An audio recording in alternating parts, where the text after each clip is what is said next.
మాజీ మంత్రి సబితా ఇంద్రారెడ్డి గారు ఉన్నారు, మాట్లాడదాం. మేడం, ఇది రాజకీయ కక్షగా భావిస్తాడు. ఎందుకంటే ఒకసారి ట్విట్టర్ వేదికగా, ఒకసారి మీడియా సమావేశం ఆధారంగా ఆల్రెడీ కేటీఆర్ గారు క్షమాపణ చెప్పారు.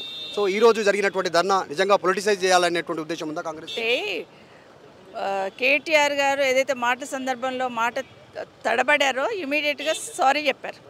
ఆయన ఆ సంస్కారాన్ని ప్రదర్శించి మహిళా లోకానికి బాధపడి ఉంటే సారీ అని చెప్పి ఆయన హుందాతనాన్ని ప్రవర్తించారు. కానీ గౌరవ ముఖ్యమంత్రి గారి ప్రవర్తన ఏ విధంగా ఉందని రాష్ట్ర ప్రజలందరూ చూస్తారు. అసెంబ్లీలో ఏ విధంగా మమ్మల్ని ఇచ్చేశారు, ఏ విధంగా మాటలు అన్నారు, కనీసం పొరపాటు జరిగిందనే మాట చెప్పే ప్రయత్నం కూడా చేయలేరు. 2 days బ్యాక్ మహిళా జర్నలిస్టులు ఆయన సొంత ఊరికి పోతే ఏ విధంగా మహిళా జర్నలిస్ట్ మీద భౌతిక దాడి చేశారని చూస్తున్నాం. ఇవన్నీ చూస్తున్నప్పుడు మహిళల పట్ల ఏ విధంగా ప్రవర్తిస్తుంది ప్రభుత్వం. చివరికి తెలంగాణ తల్లి విగ్రహాన్ని కూడా తీసిపడేశారు. ఏం జరుగుతుంది? మహిళలను మాటలకే మహిళల్ని మహారాణులు చేస్తానని చెప్తున్నారు తప్పిస్తే చేతలలో మహిళల్ని ఏ విధంగా అవమానం చేయాలనే ఈ ప్రభుత్వం ప్రయత్నం చేస్తుంది. ఈరోజు కేటీఆర్ గారు వచ్చారు, మహిళా కమిషన్ పిలిచారు, గౌరవించి కేటీఆర్ గారు వచ్చారు. దానికి మళ్ళీ కాంగ్రెస్ పార్టీ మహిళలు వచ్చి ఇక్కడ కాంగ్రెస్ పార్టీ తరఫున వచ్చి ధర్నా చేయాల్సిన అవసరం లేదు కదా. గౌరవించి మీరే పిలిచారు, మీరే అడ్డుకునే ప్రయత్నం చేస్తూ ఉన్నారు. చేశారు. పైకి వెళ్ళిన తర్వాత ఇక్కడ వచ్చిన బీఆర్ఎస్ పార్టీ కార్పొరేటర్ల మీద భౌతిక దాడి చేయాల్సిన అవసరం లేదు కదా. నిజంగా దీన్ని తీవ్రంగా ఖండిస్తున్నాను. ఇలాంటి సంస్కృతి పునరావృతం కావద్దు. ఎక్కడ పోయినా ఇలాంటి సంస్కృతిని మీరు ఎంకరేజ్ చేస్తున్నారు. ఇది భవిష్యత్తులో మంచిది కదా. మొన్న రైతులకు ధర్నా చేస్తే అక్కడ గ్యాదరి కిషోర్ గారి నియోజకవర్గంలో అక్కడ దాడి చేశారు. రైతులు ధర్నా చేస్తే రైతుల మీద కేసులు పెడతా ఉన్నారు.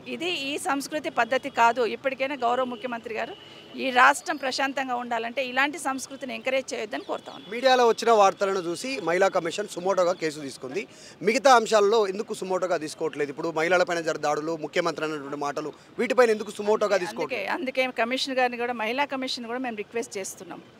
గత ఈ 3-4 నెలల్లో ఎన్ని ఇన్సిడెంట్స్ జరిగినా ఒక్కసారి రివ్యూ చేయండి. ఎందుకంటే నాగర్ కర్నూల్లో మహిళ మీద జరిగిన ఇన్సిడెంట్ ఏదైతే జరిగిందో సభ్య సమాజం తలొంచుకునే విధంగా జరిగిన ఇన్సిడెంట్ మీరు సుమోటోగా తీసుకోవాలి, ఎగ్జామిన్ చేయండి. మొన్న షాద్నగర్ జరిగిన ఇన్సిడెంట్ సుమోటోగా తీసుకోవాలి, ఎగ్జామిన్ చేయండి. అందబాలికల మలక్పేట జరిగిన అందబాలికల విషయంలో సుమోటోగా తీసుకోండి, ఎగ్జామిన్ చేయండి. అదే కాకుండా నిన్న మహిళా జర్నలిస్టుల మీద జరిగింది.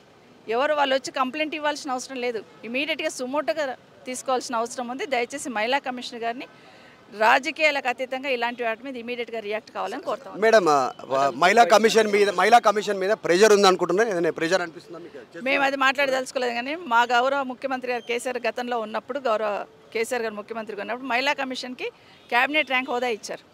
నిజంగా మహిళా కమిషన్ గారికి క్యాబినెట్ ర్యాంక్ ఇచ్చి గౌరవాన్ని పెంచే విధంగా కేసీఆర్ గారు పనిచేసిన సందర్భంలో ఈరోజు ఇక్కడున్న మహిళా కమిషన్ కూడా క్యాబినెట్ ర్యాంక్ ఇవ్వమని కోరుతా ఉన్నాను. మహిళా కమిషన్ మిగతా అంశాలపైన కూడా, మిగతా జరుగుతున్నటువంటి దాడులపైన కూడా సుమోటోగా తీసుకోవాలి. ఈ రోజు వాళ్ళే పిలిచి వాళ్ళే కావాలని అడ్డుకునే ప్రయత్నం చేశారు. ఈరోజు కేటీఆర్ మహిళా కమిషన్ ముందుకు వస్తున్నటువంటి నేపథ్యంలో సబితా ఇంద్రారెడ్డి చెప్తున్నారు. Video journalist పరశురామ్తో Madhu Malkedkar, Hyderabad. మరిన్ని వీడియోస్ కోసం ఛానల్ ని సబ్స్క్రైబ్ చేయండి. లేటెస్ట్ అప్డేట్స్ కోసం వాట్సాప్ ఛానల్ ని ఫాలో చేయండి. అండ్ లింక్ డిస్క్రిప్షన్ లో ఉంది.